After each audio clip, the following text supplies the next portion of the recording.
Terdengar, Kak. Oke, udah 20 orang berarti yang join. Kalian udah lihat GCR kan ya? Di situ ada materinya, bisa kalian download. Terus aku mulai aja ya. Nanti kalau aku tanya, on mic aja ya jawabnya. Santai aja praktikum. Oke, aku mulai. Assalamualaikum warahmatullahi wabarakatuh. Hari ini kita akan melaksanakan praktikum algoritma dan pemrograman. Praktikum yang kedua, untuk di absennya kalian pilih praktikum acara 2 ya. Untuk praktikum kali ini, aku share screen dulu.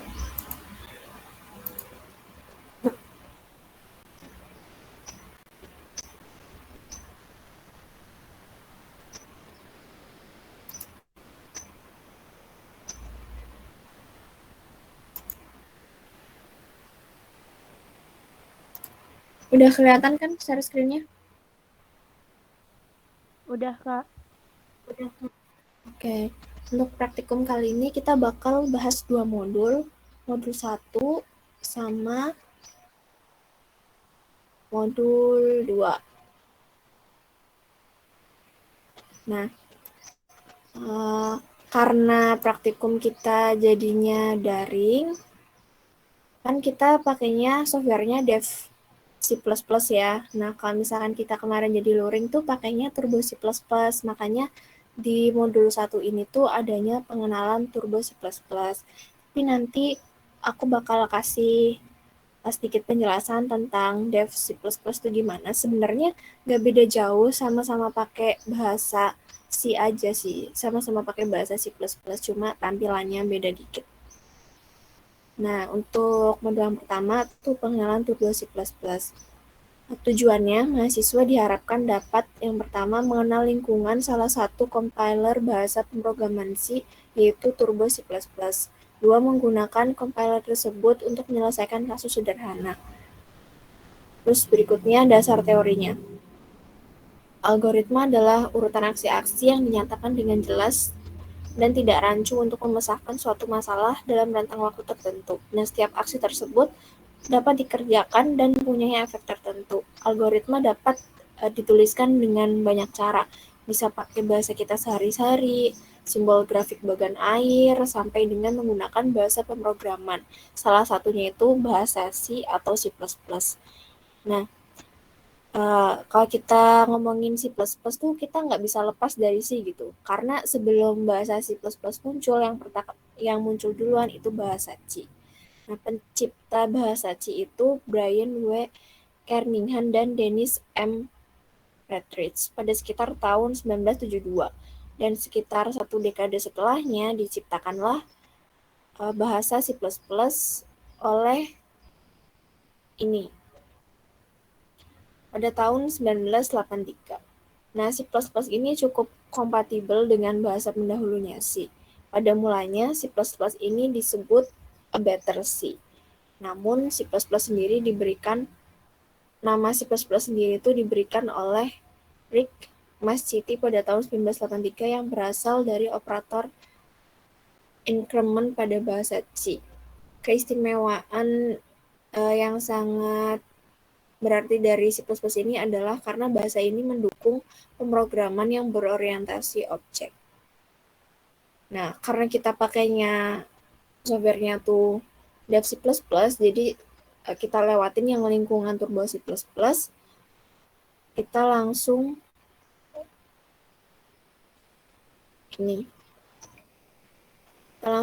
coba ke aplikasinya ya. Nah, kalau kalian buka aplikasi Dev C++, pertama muncul tuh tampilannya kayak gini. Ini tuh menu bar, menu utamanya.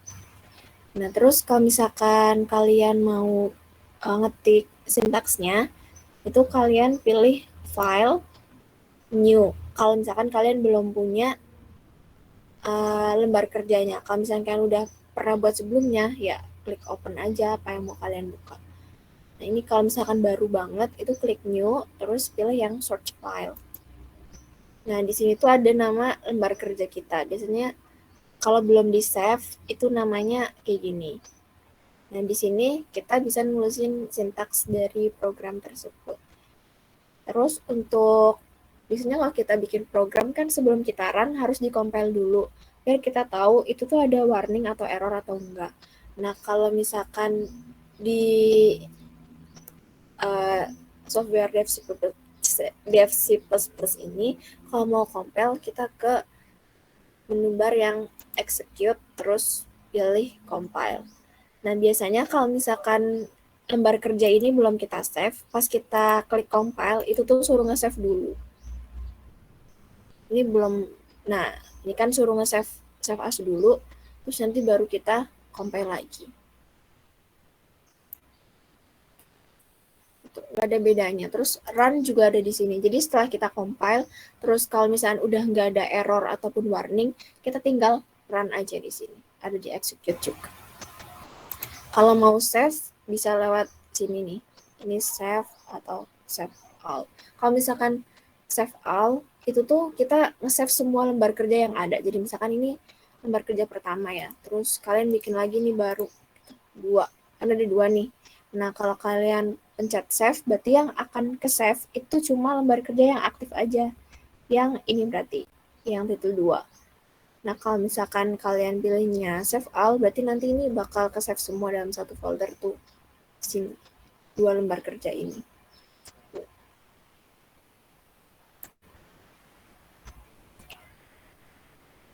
Terus, setiap program C++ itu mempunyai bentuk umum seperti di bawah.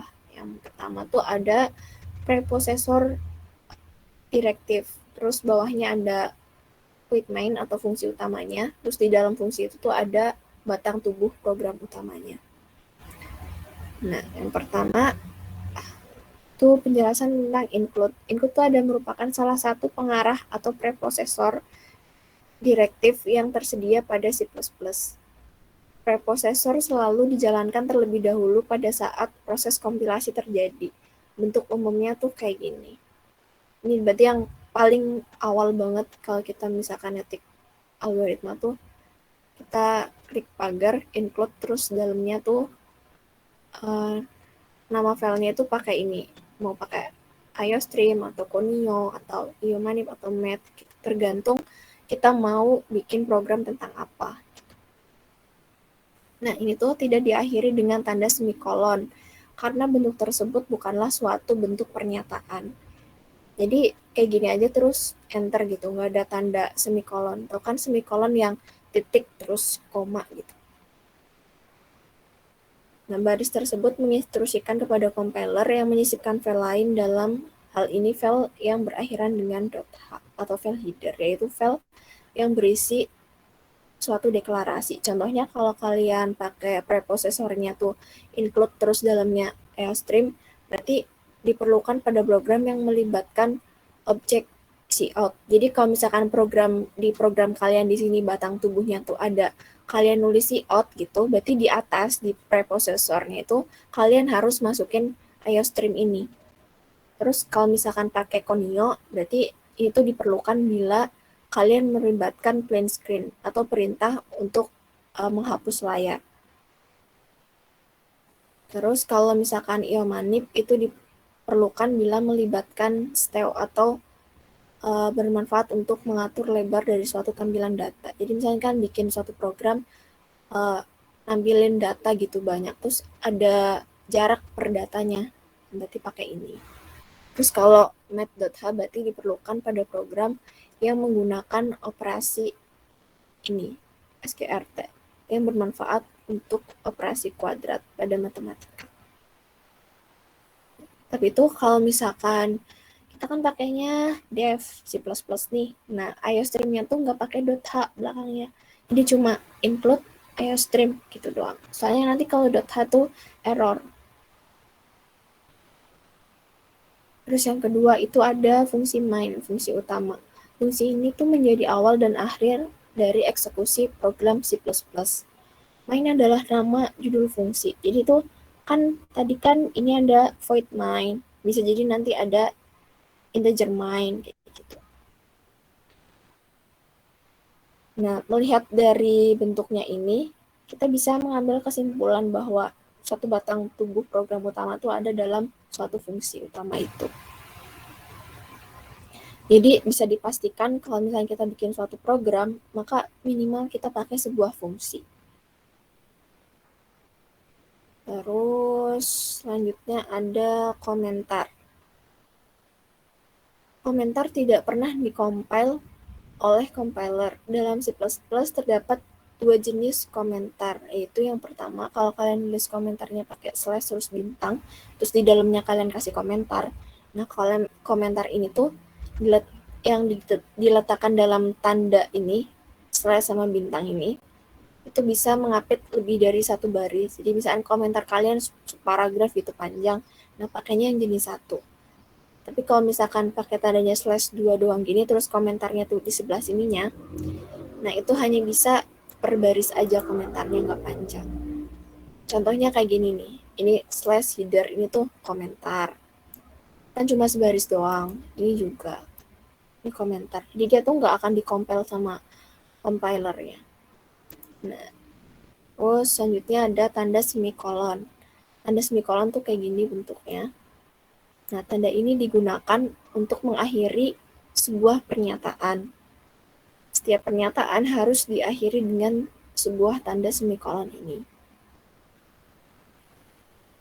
Terus yang kelima itu pernyataan cout. Itu merupakan sebuah objek dalam C++ yang digunakan untuk mengarahkan data ke dalam standar output atau cetak pada layar. Jadi cout itu kalau misalkan kita tuh apa sih yang mau kita cetak gitu, outputnya tuh apa sih dari program ini, itu pakainya cout. Nah, karena di sini ada cout, makanya di sini kita pakai IOStream. Kita langsung ke contoh programnya aja ya. Kita contohnya mau bikin ini nih. Contoh program mengeluarkan tulisan selamat datang. Jadi nanti outputnya tuh selamat datang gitu kalau kita run. Langsung aja.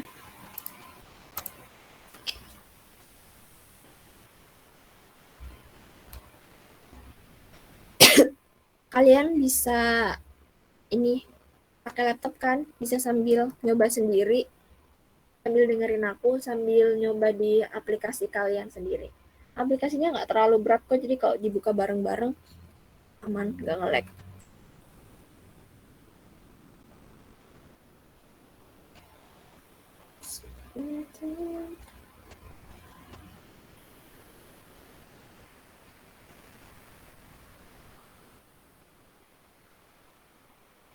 Kan kita mau kasih tulisan keluar selamat datang gitu ya.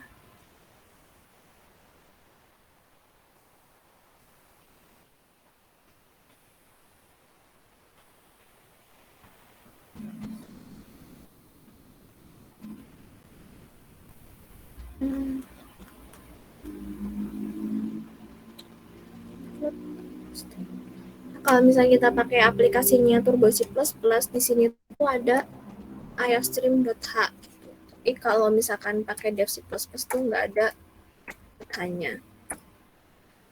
Terus kita pakai using name space.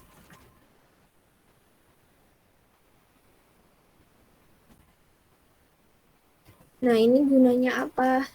Jadi kalau misalkan kita pakai Dev C++ tuh, kalau mau kita nampilin cout tuh belakangnya tuh harus ada, sebelum cout tuh di samping kirinya tuh harus ada std-nya gitu. Per cout yang ada. Nah, biar gampang kita nggak usah ngasih std di setiap cout, kita pakai ini using namespace. Terus kalau di Dev C++ juga kunci utamanya tuh harus integer main.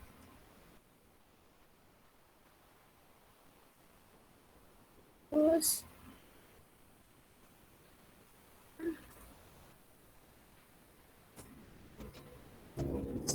cout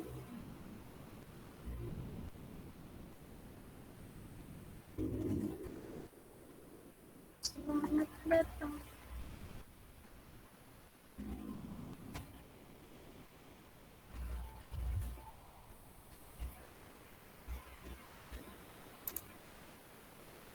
Terus kita compile. Nah, kan suruh nge-save dulu kan. Kita coba. Coba gitu.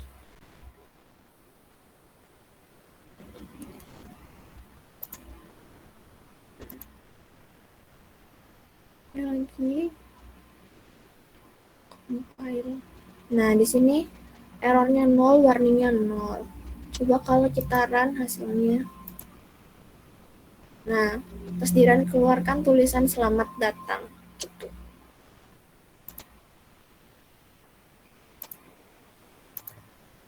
Sampai sini ada yang ingin ditanyakan? Ada yang udah nyoba belum? Jadi kalau di Dev C++ itu yang paling utama, diingat-ingat ya, kalau misalkan pakai cout, nah preprosesornya harus ada IOStream. Terus IOStream-nya nggak pakai .h, karena kalau .h nanti ada error nih. Coba nih, compile. Nah kan, ada error nih. IOStream .h-nya tuh nggak ada.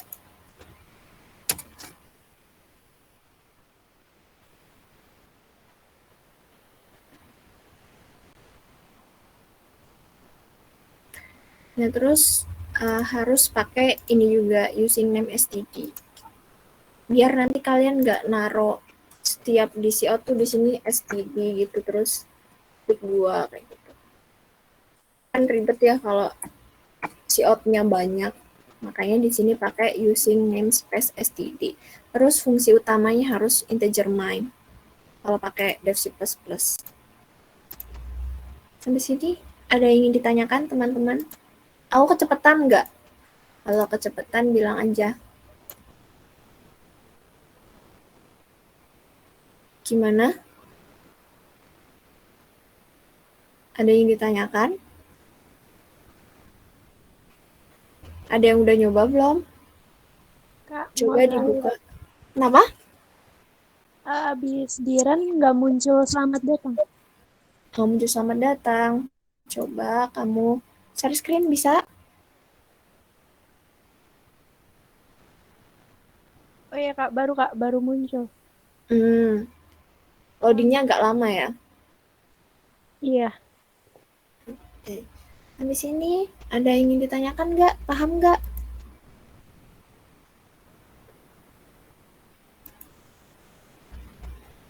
Paham nggak? Dicatat ya. Kalau misalkan pakai Dev C++ tuh harus ini IOStream-nya. Kalau pakai cout harus IOStream, IOStream-nya nggak pakai .h. Terus ini selalu kalian pakai ini. Dan kalau ada cout, kalian nggak nulis std per cout-nya. Fungsinya harus integer main. Karena setiap software walaupun sama-sama pakai bahasa C++, tapi tiap software tuh punya aturannya sendiri. Kadang kan yang di Turbo C++ bisa, pas di compile dicoba di Dev C++ ada error gitu. Di sini paham? Paham, Kak. Oke, next ya. Ada yang mau nyoba ini nggak? Nah, jadi kan kalau misalkan tadi kan yang keluar tulisannya cuma selamat datang gitu ya. Nah, ini kalian coba tulisan yang keluar tuh selamat datang di program studi matematika Unsur, nama, NIM, sama hobi. Tapi aku pengennya beda baris gitu. Jadi, contohnya ya.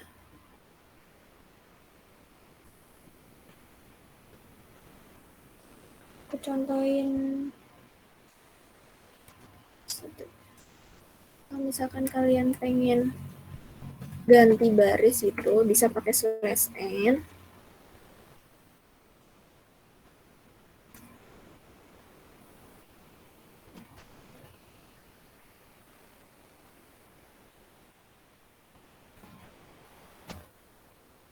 Mau pakai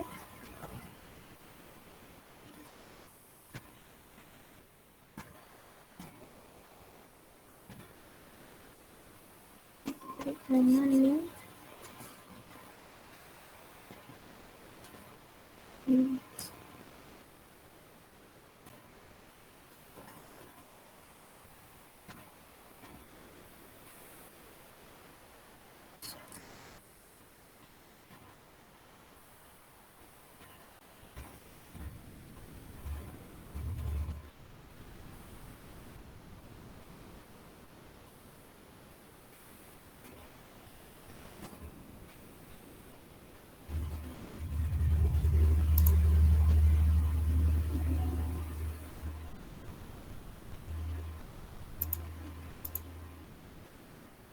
Nah, di sini kan tulisan selamat datang, terus bawahnya enter Avi gitu, beda baris kan, di sini NIM. Nah, caranya tuh biar outputnya tuh pindah ke baris selanjutnya tuh pakai ini. Kalian bisa pakai /n atau bisa pakai ini, n. Ini. Nah, kalau /n itu harus di dalam tanda petik ini, di dalam pernyataannya. Nah, kalau kalian pakai n, itu kalian harus tutup dulu si pernyataan ini, terus baru pakai n. Terus jangan lupa pakai semikolon. Nah, kan ini bentuk pernyataan kan, si Avi ini selamat datang, ini NIM, kayak gitu. Ada yang mau coba?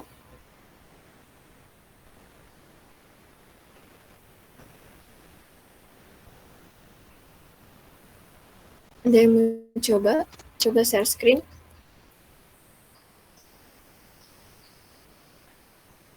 Ada yang mau coba nggak?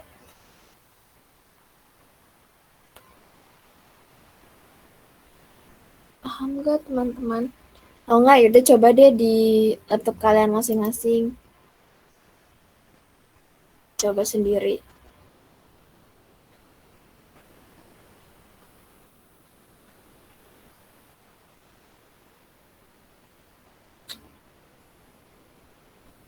Kalau udah, coba aku pengen lihat yang udah. Ada yang udah? Saya sudah, Kak. Oke. Boleh ini nggak share screen? Coba di run.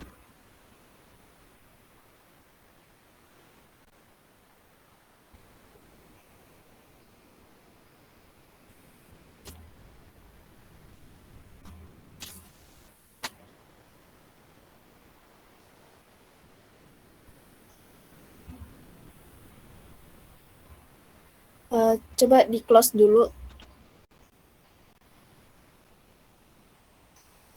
Maksudku bukan share screen-nya yang di close.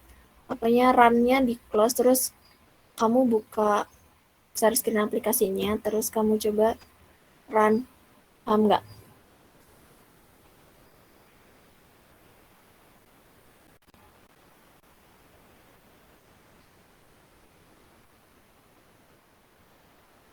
Nah, gitu.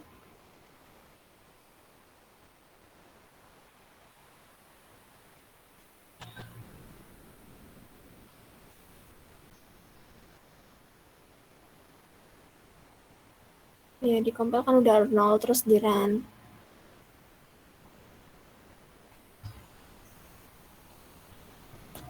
Oke. Terima kasih, Rahayu. Sama siapa tadi? Tadi siapa yang satunya? Dan Nisa ya? Ya, bukan?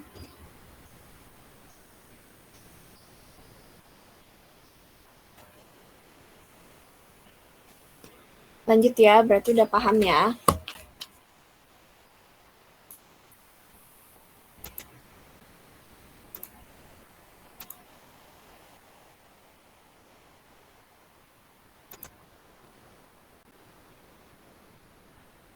Oke, lanjut ke modul yang kedua, itu bahas variabel, tipe data, dan ekspresi. Tujuan dari praktikum ini tuh, setelah praktikum, mahasiswa diharapkan dapat mengenal berbagai tipe data pada bahasa C++. Dua, menggunakan tipe data untuk menyelesaikan berbagai kasus sederhana. Pertama, dasar teorinya ada variabel. Variabel adalah suatu pengenal atau identifier yang digunakan untuk mewakili suatu nilai tertentu di dalam proses pemrograman. Berbeda dengan konstanta yang nilainya selalu tetap, nilai dari suatu variabel itu bisa kita ubah-ubah sesuai dengan kebutuhan. Jadi kita bisa input nilai variabel itu bebas gitu. Untuk memperoleh nilai dari suatu variabel digunakan pernyataan penugasan yang mempunyai sintaks sebagai berikut. Variabel sama dengan ekspresi. Nama dari suatu variabel dapat ditentukan sendiri oleh pemrogram dengan aturan sebagai berikut. Yang pertama tuh terdiri dari gabungan huruf dan angka dengan karakter pertama harus berupa huruf. Nah, bahasa C++ ini kan bersifat case sensitif ya, jadi huruf besar sama kecil itu dianggap beda. Jadi antara NIM yang kecil semua, terus yang kapital semua, sama yang kapitalnya di depan doang, itu beda. Jadi kalau misalkan pas kalian deklarasiin variabelnya tuh pakai ini, NIM kayak gini, terus kalian di batang tubuh programnya, kalian nulisnya NIM-nya gini, itu nggak akan kebaca. Terus yang kedua tuh tidak boleh mengandung spasi. Jadi kalau misalkan kalian mau nulis variabelnya tuh nama NIM gitu, itu nggak boleh nama spasi NIM.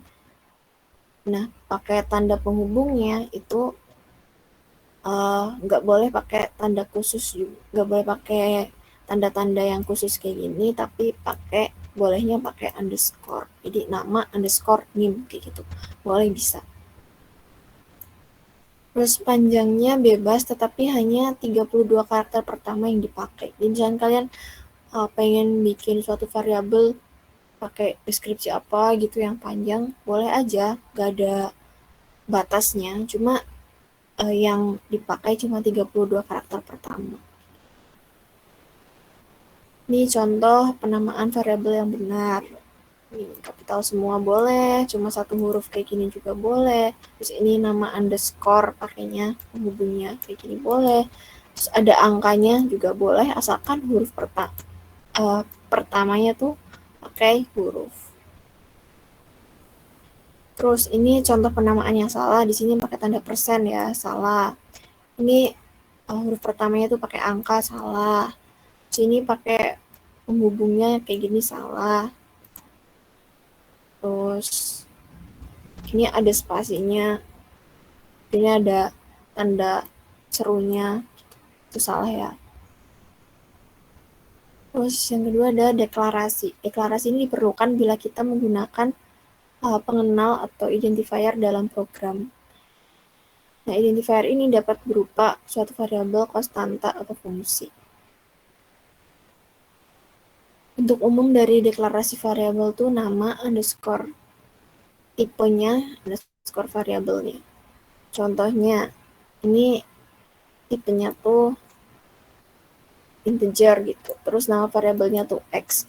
Itu artinya kalau kalian nulis kayak gini, berarti kalian mendeklarasikan suatu variabel X yang bertipe integer.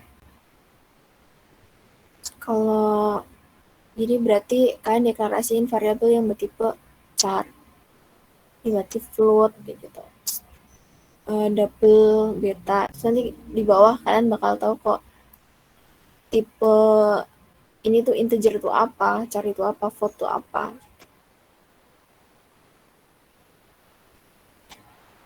Terus kita masuk ke contoh. Contohnya kita langsung coba aja ke program.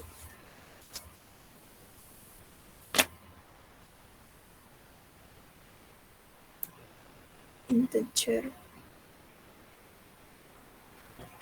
Nah, di modul itu kan masih void main ya, karena modul itu kan buat softwarenya turbo. Karena kalian pakainya dev, jadi jangan lupa ininya pakai integer main. Ya, streamnya nggak pakai .h. Void main terus.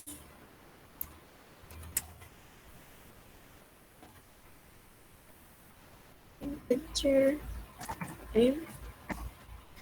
Kan bisa sambil nyoba ya.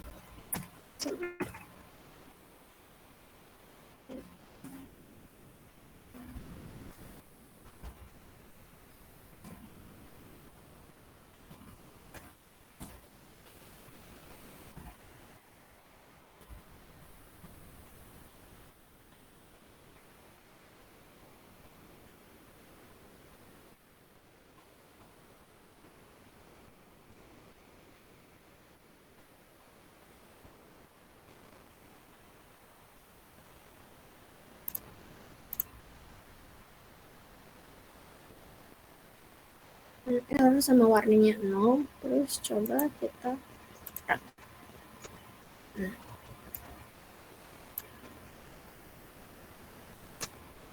Nah, di sini kenapa ini keluarnya 66, ya ini keluarnya N gitu. Di sini kita udah deklarasiin kan kalau N ini tuh tipe datanya tuh integer. Terus kita deklarasiin kalau misalkan N itu tuh nilainya 66. Nah, di sini kita punya dua cout. Cout yang pertama tuh kita cuma nulisin di sini. Kita nulisin di sini N gitu doang. Nggak ada tanda petiknya. Nah, N ini kalau kita run, keluarnya hasilnya 66.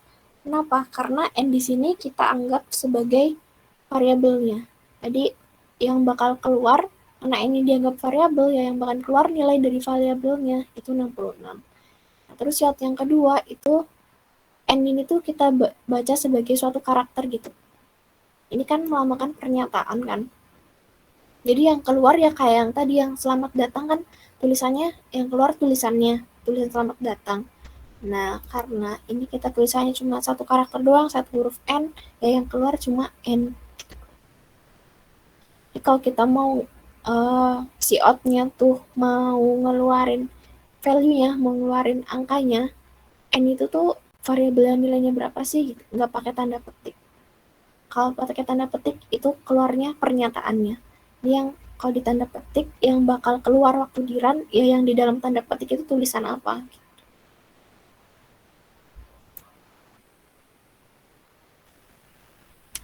Sampai sini dulu, paham nggak teman-teman?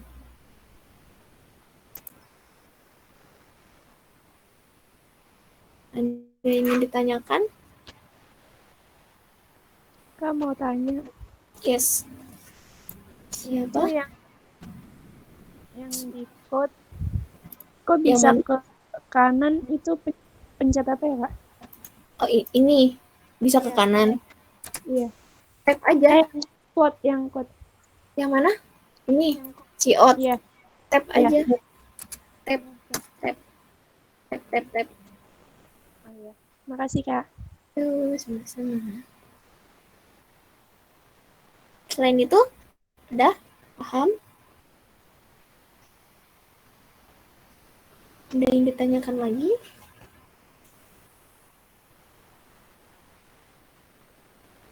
Kalau nggak ada, kita next. Selanjutnya ada deklarasi konstanta. Yang pertama menggunakan keyword const. Kalau misalkan kita, ini Pi ya, Pi kan nilainya 3,14. Kalau kita mau deklarasiin konstanta Pi itu bisa, sintaksnya bisa const float Pi sama dengan 3,14 terus tanda semikolon. Nah, berbeda sama variabel kan nanti kita bisa, ada yang kalau kita input variabel kan nanti nilainya bisa beragam, terserah kita. Nah, kalau konstanta, kalau udah dideklarasikan kayak gini, itu nilainya nggak bisa diubah gitu. Jadi nilainya tuh tetap.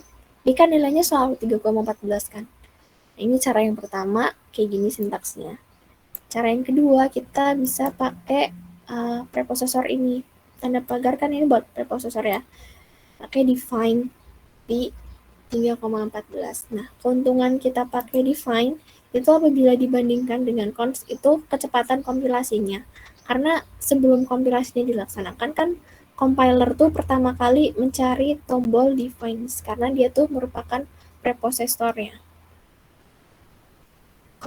Jadi sebelum kita nge-compile di bagian utama programnya, itu yang bakal pertama kali dikompil tuh yang paling atas itu loh, preposesornya. Nah, kalau kita ngedefinisiin konstantanya pakai ini, berarti kan dia yang bakal jalan dulu gitu. Terus semua nilai Pi-nya bakal diganti sama 3,14. Kita langsung praktek. Kita coba tulis.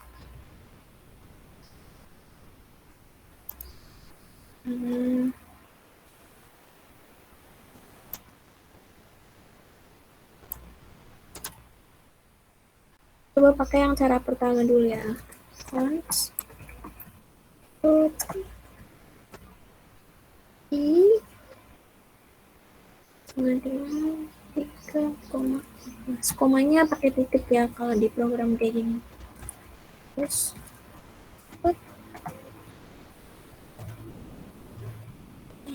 underscore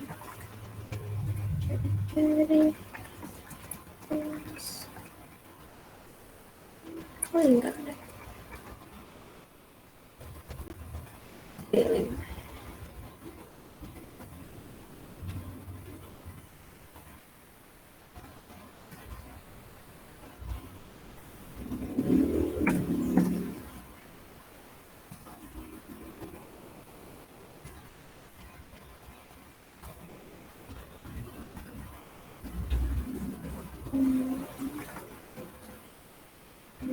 Kalian sambil nyoba ya di punya kalian masing-masing. Nanti kalau misalkan ada nggak bisa dikompil atau run yang nggak keluar, nanti jadi tahu.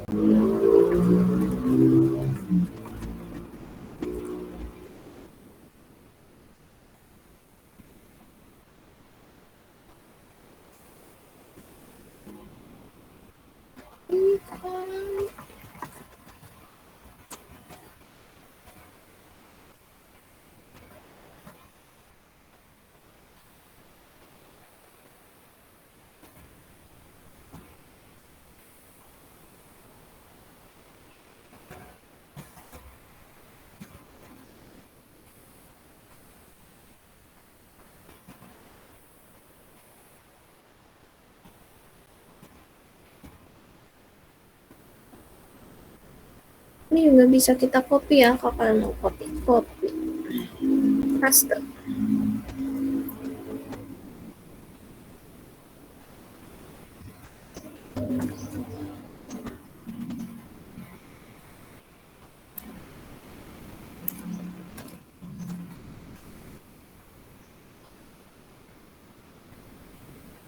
Kita coba. Oh, why?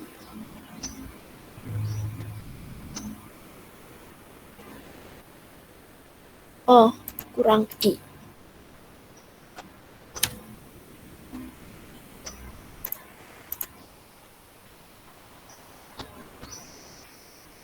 Nah, error udah 0, warnanya udah 0. Coba run.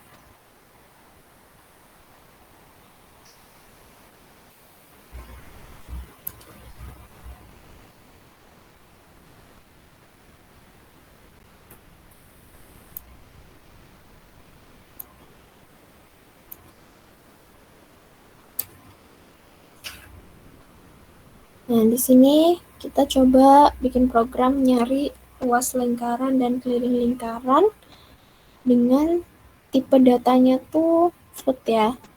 Jadi di sini kita deklarasiin konstantanya tuh const float i-nya tuh 3,14. Terus kita deklarasiin kita pakai variabel yang kita pakai tuh ada jari-jari, luas, sama keliling. Itu tipe datanya juga float. Terus kita di sini udah kasih juga jari-jari itu, deklarasiin jari-jari itu nilainya 7. Terus luas tuh rumusnya kayak gini, 0,5 kali pi kali jari-jari kali jari-jari. Keliling tuh rumusnya 2 kali pi kali jari-jari.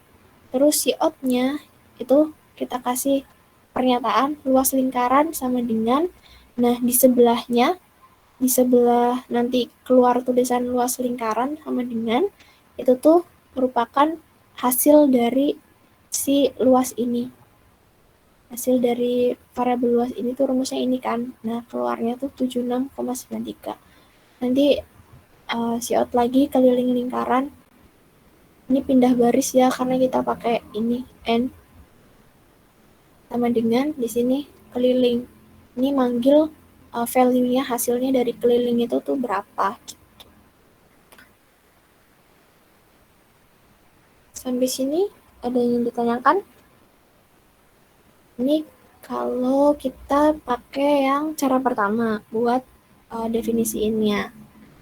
Sekarang kita coba pakai cara yang kedua. Ini berarti hapus dulu. Oke, define di sini.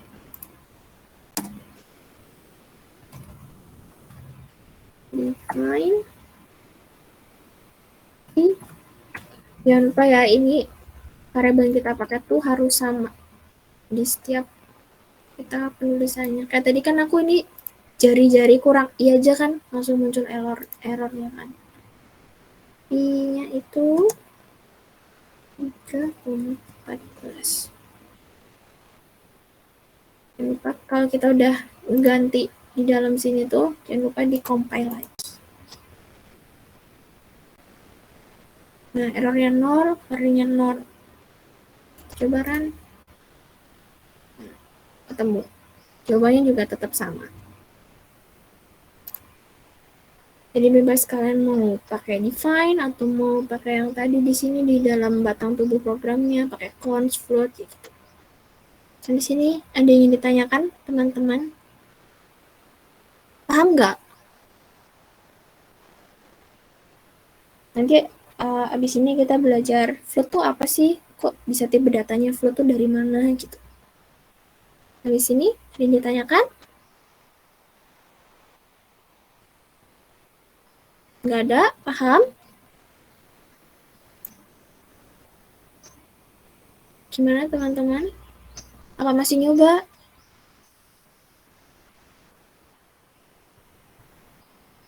Guys? Masih nyoba, Kak. Oke, masih nyoba. Paham, Pak. Oke, kalau masih nyoba, aku kasih waktu ya. Kalau udah bilang ya, udah Kak gitu. Sok atau dicoba dulu. Itu sintaksnya juga bisa di copy paste ya, biar mempermudah.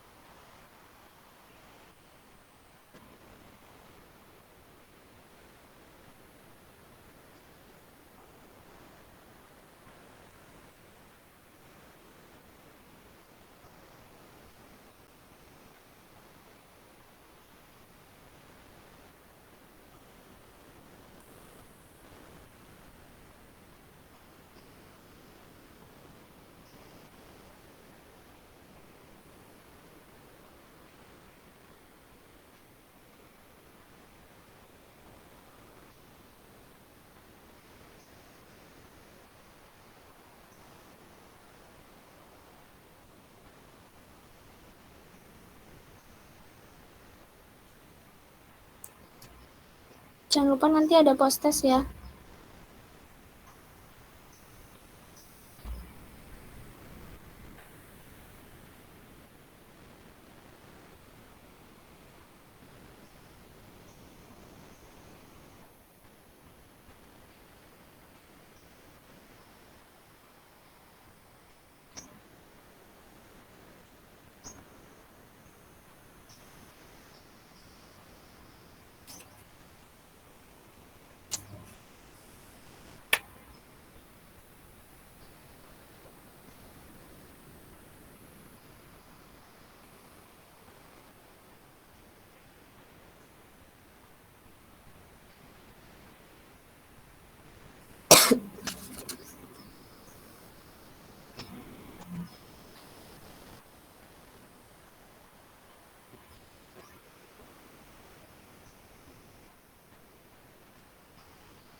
Kak, izin masuk, Kak. Ya?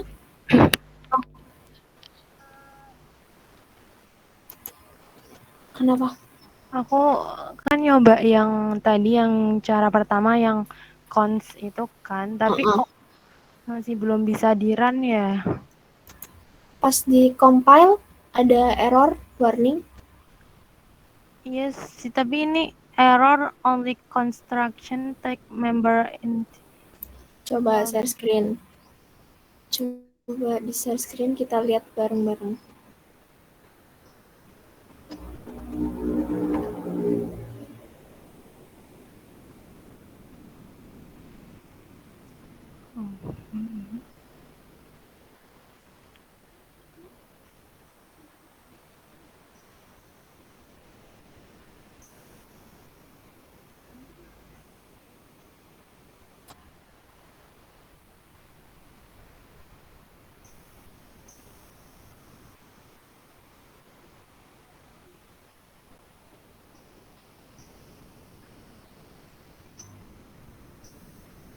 Gimana Ilma? Oke. Gini Kak, coba aku itu lagi ya compile.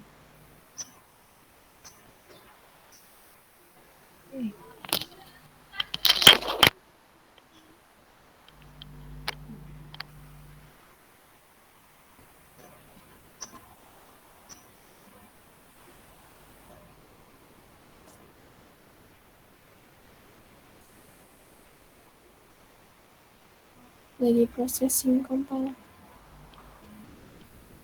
Nah, ini cons tuh kurang T. Cons pakai T, cons T. Belakang S-nya, belakang S.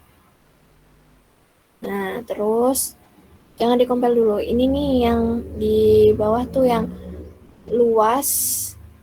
Itu tuh paling belakang tuh nggak ada tanda petik.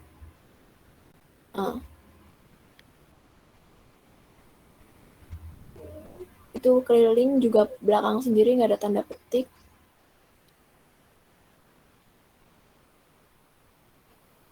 Terus itu yang luas lingkaran itu petik tengahnya dihapus. Yang tanda petik di tengah.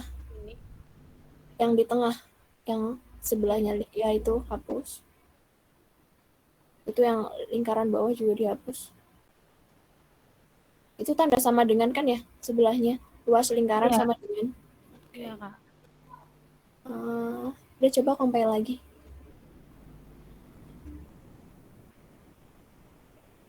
Masih ada integer 9 close float using namespace as the plus string tab method number.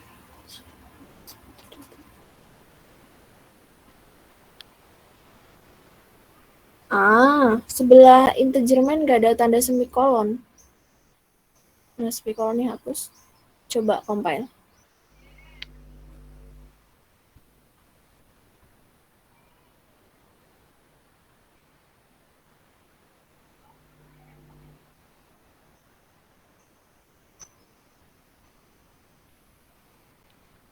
Makasih Kak. Udah bisa? Udah nih. Oke. Udah. Alhamdulillah. Udah keren. Itu kalau ini harus emang teliti. Oke. Makasih Kak. Ya, sama-sama. Next ya. Yang lain udah paham?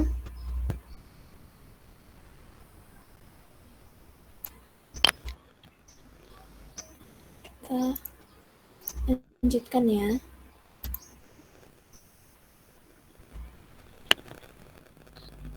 Selanjutnya itu ada tipe data. Tipe data itu dapat dibagi menjadi dua, yaitu tipe data dasar dan tipe data bentukan. Pertama, tipe data dasar adalah tipe yang dapat langsung dipakai. Nah, itu ada chart, itu tuh jangkauan nilainya tuh dari negatif 128 sampai positif 127. Jumlah digit presisi itu yang di belakang komanya tuh nggak ada. Integer tuh dari negatif 32768 sampai plus 32767. Jumlah digit presisinya juga nggak ada. Kalau long itu dari inilah bisa dibaca sendiri ya.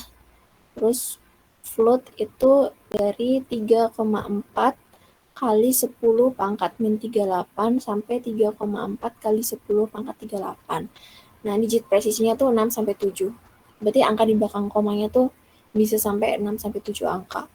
Double tuh dari 1,7 kali 10 pangkat min 308, 1,7 kali 10 pangkat 308. Jumlah digit presisinya 15 sampai 16. Long double tuh lebih banyak lagi. Nah, tipe data yang berhubungan dengan bilangan bulat itu chart, integer, sama long. Makanya di sini angka di belakang komanya tuh nggak ada gitu. Kan bilangan bulat. Sedangkan yang lainnya itu berhubungan dengan bilangan pecahan. Di float, double, long double itu tuh berhubungan dengan bilangan pecahan atau yang ada komanya. Makanya di sini tadi kita definisiin si P ini tuh pakai float karena dia kan ada komanya nih. Pakai float, pakai double ya. Boleh aja tapi kan kebanyakan jangkauannya. Ini yang jari-jari luas keliling juga pakai float. Kenapa? Karena tadi hasilnya juga ada belakangnya ada komanya kan.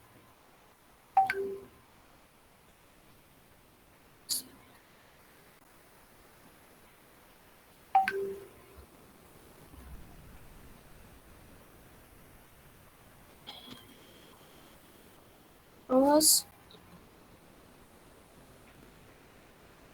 yang kedua tuh tipe bentukan. Nah, tipe bentukan ini tuh tipe yang dibentuk dari tipe dasar atau tipe bentukan lain yang sudah didefinisikan. Contohnya tuh tipe struktur.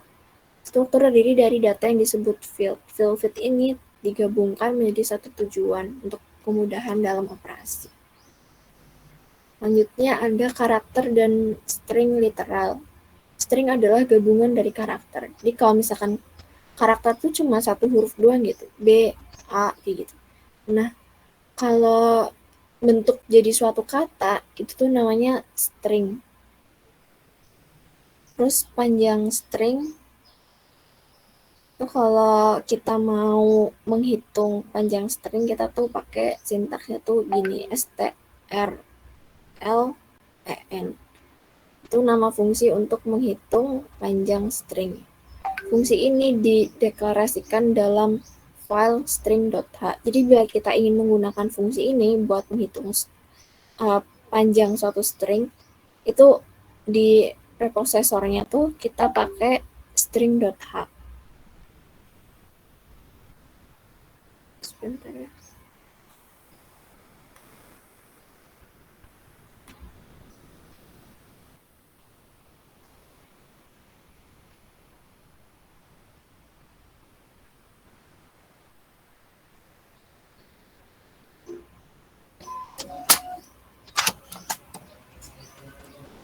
Terus kita langsung masuk ke contohnya aja ya.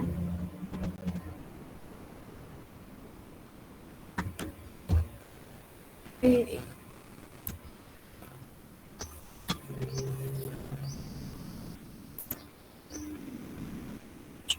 Contoh.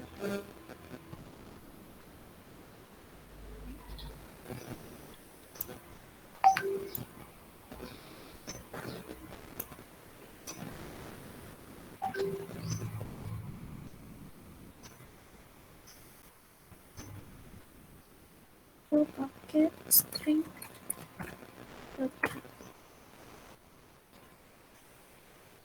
Ini.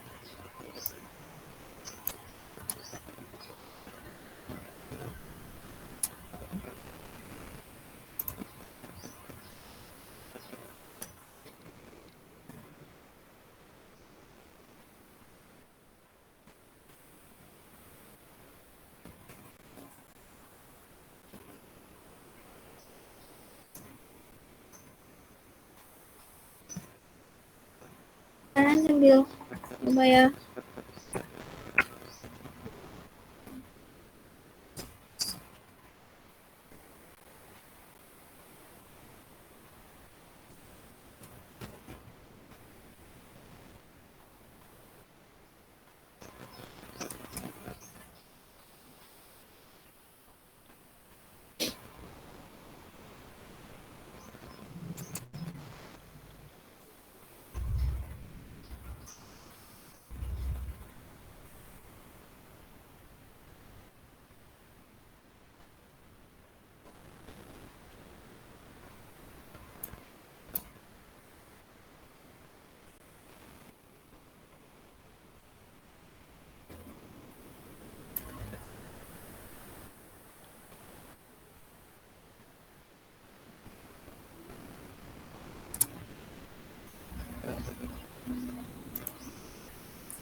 errornya udah 0, warningnya 0, terus kita buka.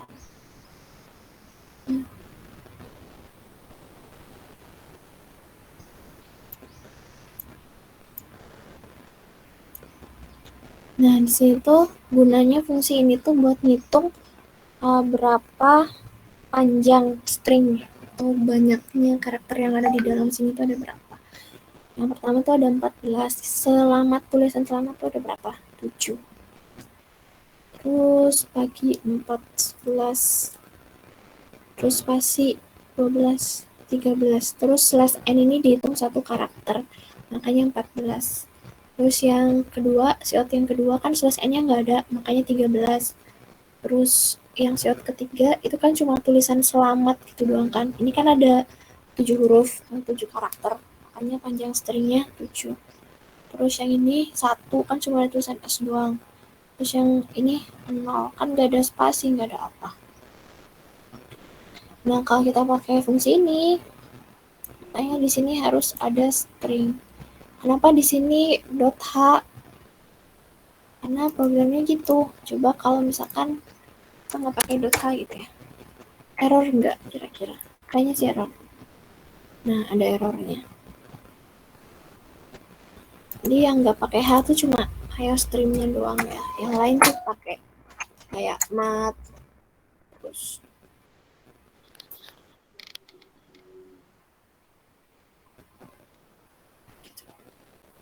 Anda yang ingin ditanyakan?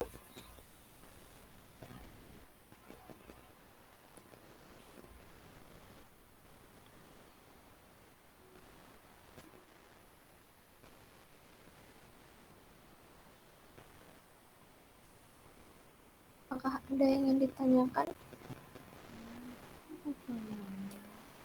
Ada? Belum ada, Kak. Belum ada. Oke. Ya, berarti kita next. Nah, perhatikan bahwa di setiap akhir baris pernyataan diakhiri dengan tanda titik koma atau semikolon. Kan pernyataan nih. Ya. Pernyataan. Terus di belakangnya ada tanda semikolon. Ini juga. Nah, yang tadi aku bilang slash n itu dihitung satu karakter atau sering disebut sebagai newline karakter. Jadi kalau ada tanda slash n itu tuh berarti nanti output selanjutnya tuh, cout selanjutnya tuh ada di baris berikutnya. Terus n juga merupakan newline karakter, kegunaannya sama kayak slash n. Terus dalam bahasa C++ selain slash n terdapat juga beberapa karakter khusus yang biasa disebut escape sequence karakter. Ada beberapa ya, ada banyak. Ada slash 0 tuh karakter 0, terus slash A bel, terus slash B backspace, slash F karakter ganti halaman. Nah, karakter-karakter ini tuh bisa kita pakai sesuai dengan kebutuhannya. Terus lanjut lagi contoh programnya.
Di sini errornya 0, warningnya juga 0. Nah, kenapa di sini slash n-nya kayak gini? Jadi kalau misalnya kita mau pakai yang n itu tuh kita nggak perlu tanda petik 2 gini. Tapi kalau kita mau pakai slash n buat new line, buat ganti barisnya itu, ini harus pakai tanda petik 2 kalau pakai slash n. Kalau misalnya mau pakai n gitu, mau diganti n gini, cuma nggak apa-apa, boleh. Tapi nggak pakai tanda petik ya.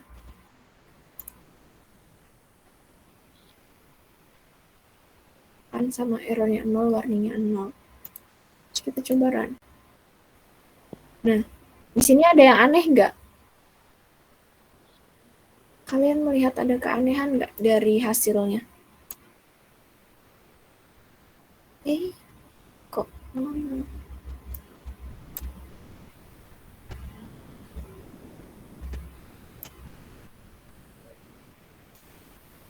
Nih, di sini kan kita deklarasiin kalau variable result tuh tipenya float ya. Tapi kan harusnya hasilnya tuh ada komanya. Nah, result ini tuh rumusnya tuh 1 ditambah 2 dikali 3 dikurang 4 dibagi 5. Kalau kita ngerjain matematika kan perkalian sama pembagian dulu nih yang kita kerjain. Kalau misalnya kita kerjain manual, berarti kan 2 kali 3, 6.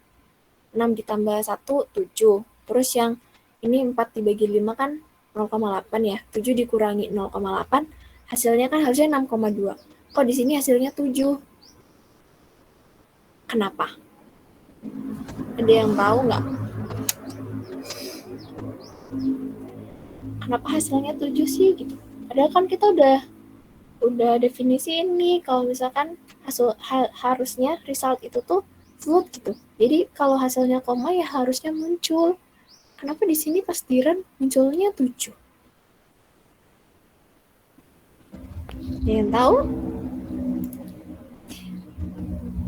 Jadi sebabnya itu karena di sini kita tuh yang angka 1, 2, 3, 4, 5 ini dibacanya tuh sebagai integer. Kalau float itu kan ada komanya ya, ada angka di belakang koma gitu. Jadi kita juga harus bikin dia bentuknya float gitu. Ada komanya, koma 0, 2 ya koma 0, 3 ya koma 0, 4-nya juga koma 0, 5-nya koma 0. Karena kalau nggak kita nulisnya tuh bentuknya nggak kayak gini, nanti si compiler ini tuh bakal ngebaca dia tuh sebagai tipe integer gitu, bukan tipe float. Makanya tadi hasilnya 7 gitu. Sekarang kita coba. Kalau kita udah ubah kayak gitu, hasilnya berapa? Compile dulu, jangan lupa. Errornya 0, warnanya 0, baru bisa kita run. Nah, hasilnya 6,2. Bener kan kalau misalkan kita hitung secara manual juga hasilnya 6,2. Jadi, walaupun kita di sini udah definisiin kalau misalkan result tuh variabelnya tuh float, tapi dalam penulisannya juga kita harus ngikutin. Kalau misalkan penulisan kan ada komanya, ya kita harus kasih koma gitu. Kalau angkanya bulat ya berarti kan komanya 0. Sampai sini paham nggak? Ada yang ingin ditanyakan?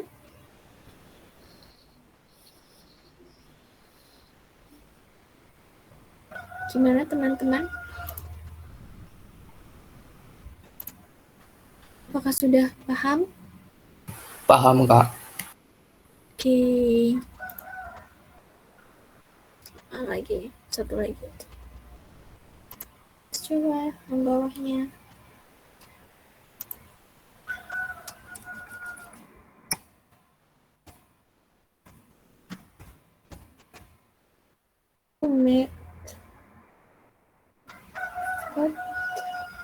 Iya tadi masih ada string di sini tapi nggak error. Kenapa? Karena gitu. Karena ya nggak apa-apa karena di batang tubuh ini kan nggak ada strl gitu kan. Berarti dia kebaca tapi nggak dipakai gitu. Jadi kayak mubah sebenarnya tadi ada string di situ. Harusnya dihapus aja. Ini net integer float x.